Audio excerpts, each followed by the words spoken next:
অবশেষে সব রকমের চিন্তা শেষ করে আল্লাহর অশেষ রহমতে মনের আশাটা কিন্তু পূরণই হলো। আসসালামু আলাইকুম, ওয়েলকাম সবাইকে লতার রসইতে। আজকে আপনাদের সাথে শেয়ার করছি আমার ডায়েটের দ্বিতীয় দিন, মানে ফ্যাট অ্যাডাপ্টেশন ডে 2। সকালবেলা ঘুম থেকে উঠে ফ্রেশ হয়ে খুবই তড়িঘড়ি করে কাজ করছিলাম আর খাবারটা রেডি করছিলাম। কেন করছিলাম, কি হয়েছিল, কোথায় গিয়েছিলাম, সবই জানাবো, ভিডিওটা কন্টিনিউ করেন। এই যে দেখতে পাচ্ছেন, এখানে আমি এক গ্লাস পানি নিয়েছি, এটা কুসুম গরম পানি। এখানে নিয়ে নিলাম আমি লেবুর রস আর একটু পিঙ্ক সল্ট। এখন এটা আমি প্রথমে খেয়ে নিব। আমি আমার আগের ভিডিওতেও বলেছিলাম আমি নতুন করে আবার সেই প্রথমবারের মতো করে ডায়েটটা শুরু করেছি, এই জন্য তখন আমি যেভাবে খাদ্যাভ্যাসটা ছিল ওভাবেই করতেছি। তো লেবু পানিটা খাওয়ার পরে আমি এখানে একটু ইসবগুলের ভুসি আর তুকমাটা ভিজিয়ে রাখছি, এটাও কুসুম গরম পানি দিয়ে ভিজিয়ে রাখছি যেন তাড়াতাড়ি হয়ে যায়। তো ভিজিয়ে রেখে এদিকে আমি আমার জন্য ডিম পোস্টটা করে নিব আর কি। এখানে আমি দিয়ে দিয়েছিলাম ঘি। চেষ্টা করবেন ডিমটা অবশ্যই ঘি অথবা বাটার দিয়ে খাওয়ার, তবে দেশি গাওয়া ঘি হলে সবচাইতে ভালো হয়। কারো হাতের কাছে না থাকলে জাহাঙ্গীর কবির স্যার কিন্তু বলেছেন সরিষার তেলেও খাওয়া যাবে। তো ডিম দুটো দিয়ে দেওয়ার পরে উপর থেকে সামান্য একটু পিঙ্ক সল্ট দিয়ে দিলাম আর ডিমটা উল্টে দিয়েছি, কারণ ডিম পোস্টটা উল্টে না দিলে আমার কাছে কেন যেন খেতে ভালো লাগে না। আর এই যে তড়িঘড়ি করে টেবিলে বসে গিয়েছি, আসলে সালাদ কাটারও সময় ছিল না আর সালাদ আইটেমও তেমন বাসায় ছিল না। তো যাই হোক, আমি সবগুলোর ভুসিটা আগে খেয়ে তারপর হচ্ছে ডিমটা খেয়ে নেব। আর ডিমের কুসুমটা কিন্তু এভাবে নরম রেখে তারপরে খেতে হবে, কুসুমটা একদম ভেজে শক্ত করে ফেলবেন না।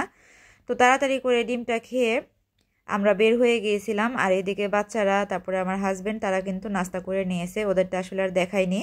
তো এই যে যাওয়ার পথে একটু ভিডিও করছিলাম আর আসলে আল্লাহ আল্লাহ করছিলাম যে উদ্দেশ্যে যাচ্ছি কাজটা যেন সফল হয়, কারণ এর আগেও 2বার গিয়ে আমাদের ফিরে আসতে হয়েছে কোনো কারণে বশত আর কি। তো আমার কুট্টুস পাশ থেকে বলছিল আম্মু টেনশন করো না, হবে ইনশাল্লাহ। তারপরে বলছিল আম্মু একটু ভিডিও করো, তোমার পেজে দিবা, তোমার চ্যানেলে দিবা। তো ওর কথাই আসলে ক্যামেরাটা অন করছিলাম আর একটু ভিডিও করছিলাম, কারণ অনেক বেশি টেনশনে ছিলাম। আর আমার মনে হয় এই বিষয়টা নিয়ে প্রত্যেকটা মা বাবাই অনেক বেশি টেনশনে থাকে। তো আমরা কিন্তু আমাদের গন্তব্যে পৌঁছে গিয়েছি, দেখতেই পারছেন। তো আল্লাহ আল্লাহ করে আমরা ভিতরে প্রবেশ করছি। আমরা মূলত গিয়েছিলাম আমার বড় ছেলেকে স্কুলে ভর্তি করানোর উদ্দেশ্যে। এর আগেও 2বার গিয়ে চলে আসতে হয়েছিল, কারণ একবার প্রিন্সিপালের সাথে কথা হয়নি, আরেকবার প্রিন্সিপাল হচ্ছে ওর মার্কশিটটা চেক করতে পারে নাই, এই জন্য আমাদের চলে আসতে হয়েছিল। তো উনি আমাদেরকে গতকালকে যেতে বলেছিল, তো গতকালকে গিয়েছি। আলহামদুলিল্লাহ ওর স্কুলে কিন্তু ভর্তিটা আমরা করতে পেরেছি। আর এটা হচ্ছে সাভার সেনা পাবলিক স্কুল অ্যান্ড কলেজ, ক্যান্টনমেন্টের সেনাবাহিনীর আন্ডারে আর কি। স্কুলটা ভীষণ ভালো। এর আগেও ও ক্যান্টনমেন্টে পড়েছে, তবে ওটা ইংলিশ মিডিয়াম থাকায় আমি 1 বছর ওকে বাংলা মাধ্যমে অন্য একটা স্কুল পড়িয়ে ক্লাস 9-এ এখানে হচ্ছে বাংলা ভার্সনে ভর্তি করিয়েছি, কারণ আমি চাচ্ছিলাম না ইংলিশ মিডিয়ামে পড়াতে, কারণ আমার এখানে ইংলিশ মিডিয়ামের টিচার পাওয়া খুবই মুশকিল। আর যেহেতু ক্লাস 9-এ উঠেছে, এসএসসির পড়া, এই সময় কিন্তু টিচারটা আরও খুব বেশি দরকারি, একটা ভালো টিচার অবশ্যই। তো এই কারণে আসলে আমি সিদ্ধান্ত নিয়েছি যে বাংলা ভার্সনেই পড়াবো। তো বাইরে আমরা অপেক্ষা করছিলাম, আর এই যে ওখানকার যে প্রাইজগুলো বিভিন্ন সময় বিভিন্ন অকেশনে পেয়েছে সেগুলো একটু দেখছিলাম আর একটু ভিডিও করে নিয়েছিলাম। আর ওই যে আমার কুট্টুস ওখানে বসে আছে, আর এই যে দেখতে পাচ্ছেন বাইরে কিন্তু আমাদের মতো আরও অনেকেই ওয়েটিংয়ে ছিল এই ভর্তির ব্যাপারটা নিয়ে আসলে। আর এই যে টেনশনের কারণে আসলে তাড়াতাড়ি করে বাসা থেকে কফি খেয়ে আসা হয়নি, তো সবাই কফি খাচ্ছিল, সেই সাথে কিন্তু আমিও খেয়েছিলাম। তো আলহামদুলিল্লাহ আলহামদুলিল্লাহ বাচ্চাকে কিন্তু ভর্তি করাতে পেরেছি। সবাই দোয়া করবেন আমার বাচ্চাটার জন্য। তো ওখান থেকে আসার পরে দুপুরবেলা খাওয়া দাওয়া করেছে, আমি আর কিছুই খাই নাই, কারণ ভালো লাগে নাই।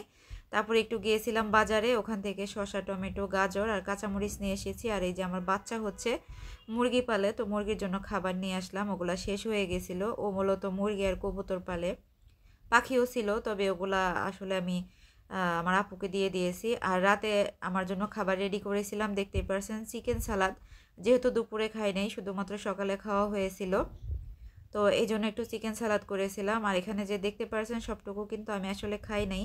আমি যখন আমার নিজের জন্য এ ধরনের হেলদি খাবারগুলো রেডি করি, আমার বাচ্চারা এবং আমার হাজব্যান্ড সবাই কিন্তু খায়, ওরাও হেলদি খাবারগুলো ভীষণ পছন্দ করে। আর এটার রেসিপি কিন্তু আমার পেজে এবং চ্যানেলে রয়েছে, আপনারা চাইলে কিন্তু দেখে নিতে পারেন। তারপরেও যদি কারো রেসিপিটা লাগে আমাকে কমেন্ট করে জানাবেন, আমি ইনশাল্লাহ দিব। আর এই যে আমার কুট্টুস আর আমার বড় ছেলে, ওদের জন্য অবশ্যই অবশ্যই দোয়া করবেন। তো সবাই অনেক বেশি ভালো থাকবেন, সবাই সবার জন্য দোয়া করবেন। আবারও দেখা হবে নতুন ভিডিও নিয়ে। আল্লাহ হাফেজ, আসসালামু আলাইকুম।